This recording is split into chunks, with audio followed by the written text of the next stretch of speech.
헤어빔을 10년 가까이 써보고 있는데 새로 사야겠다 결심했던 이유가 껍데기가 벗겨져가지고 손으로 딱 이렇게 묻히면은 껍데기가 아예 묻어나와요. 뭔지는 저도 잘 모르겠는데 머리카락에 묻기도 하고 좀 찝찝해가지고 언젠가부터 잘 안 쓰게 되더라고요. 불은 잘 들어옵니다. 그러던 중에 이 LG 프라일 메디헤어가 출시가 된 거죠. 생각보다 가격이 비싸게 출시가 되면서 저도 고민을 좀 많이 했어요. 길게는 한 일주일 정도를 고민을 했는데 헤어빔에 비해서 어떤 메리트가 있고 어떤 단점이 있는지 비교를 해봤어요. 헤어빔은 신상도 아닐 뿐더러 예전부터 있던 모델들이라서 가격이 다운이 돼 있거든요. 중고나라에 풀린 것들도 많고, LG는 반대로 신상품이고 새로 출시하는 거다 보니까 가격을 조금 높게 책정해서 나온 것 같은데, 같은 사람들을 타겟으로 하는 이 두 가지 탈모 치료 기기가 어떤 차이가 있는지 지금부터 하나하나 조금 알려드릴게요. LG 프라일 메디헤어 자체가 신상이고 많은 사람들이 궁금해 할 테니까 장점으로 생각되는 거를 먼저 한번 살펴볼게요.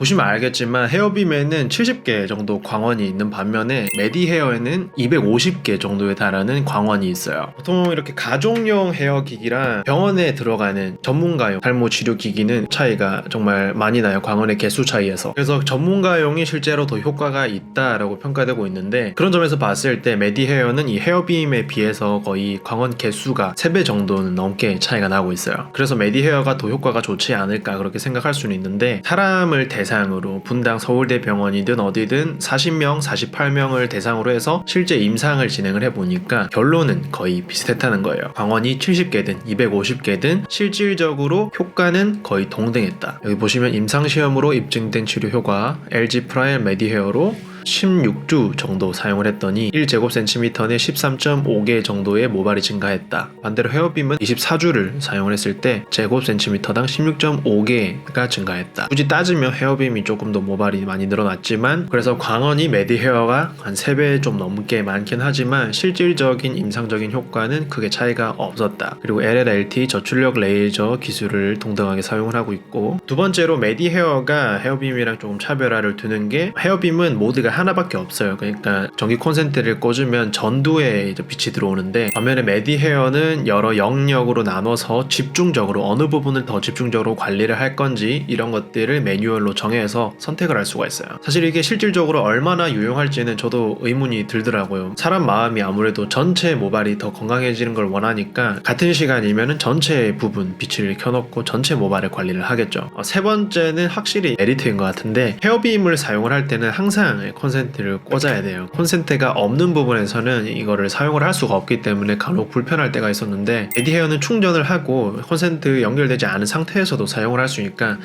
그 점은 괜찮은 것 같아요. 머리 크기를 조절할 수 있는 것도 진짜 큰 장점인 것 같아요. 저 같은 경우는 옆장구라서 머리가 좀 큰 편인데, 보시면 알겠지만 제가 옆에 이거를 떼버렸어요. 이거를 착용을 했을 때 한 번씩 옆통수가 조이는 느낌이 들어가지고, 그런 점에서 이 메디헤어의 사이즈 조절 이런 기능은 진짜 괜찮은 것 같아요. 아무래도 LG가 대기업이다 보니까 같은 기술이고 같은 임상 결과를 내놓았지만 왠지 모르게 좋아 보이는 그런 게 좀 있는 것 같아요. 제가 느끼기에도. 하지만 식약처에 승인이 된 거는 같은 등급 같은 기술로 승인을 받았어요. 여기까지만 하면 솔직히 헤어빔보다는 메디헤어가 훨씬 더 괜찮은 것 같아요. 뭐 브랜드 이미지도 그렇고 여러 가지 이런 부가적인 기능들도 그렇고 확실히 메디헤어가 좀 더 괜찮아 보이는데, 탈모인들이 느끼기에 가장 중요한 거는 임상적인 효과와 가격이죠. 그리고 서비스가 얼마나 좋냐에 따라서도 이렇게 조금 판단이 나뉠 수 있고요. 저는 이 원택의 헤어빔을 10년 가까이 쓰면서 고장이 한 번도 안 났어요. 기기 자체의 고장이 아니라 접지가 잘 안 돼가지고 콘센트를 한번 다시 보내달라고 한 적이 있었어요. 그거 말고는 10년 동안 뭐 불도 계속 잘 들어오고 정말 잘 사용을 했고, 콘센트를 다시 보내달라고 할 때 서비스도 괜찮아 보였어요. 혹시 여기까지 이야기를 하면 제가 뭐 어디 원택이나 이런 데서 뭐 돈을 받고 뭐 광고를 해주는 게 아니냐 생각을 하실 수도 있는데, 한 푼도 안 받고 10년 동안 제가 사용하면서 느낀 것들, 메디헤어가 출시되고 나서 이 스펙들이랑 가격을 보고 나서 느낀 것들을 말씀드리는 거예요.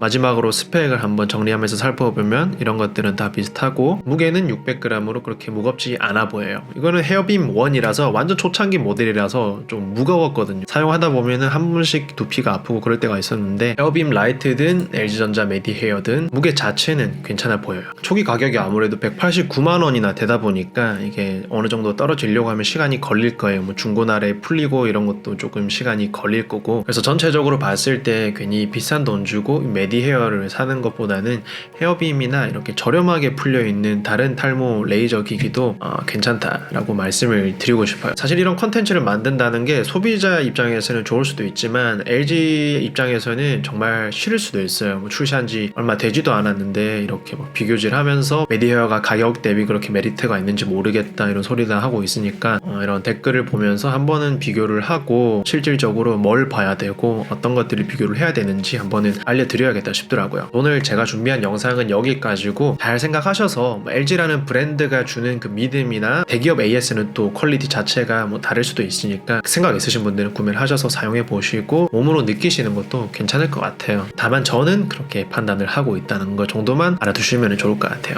오늘도 영상 봐주셔서 감사드리고요. 저는 다음 영상에서 또 좋은 영상으로 인사드릴게요. 감사합니다.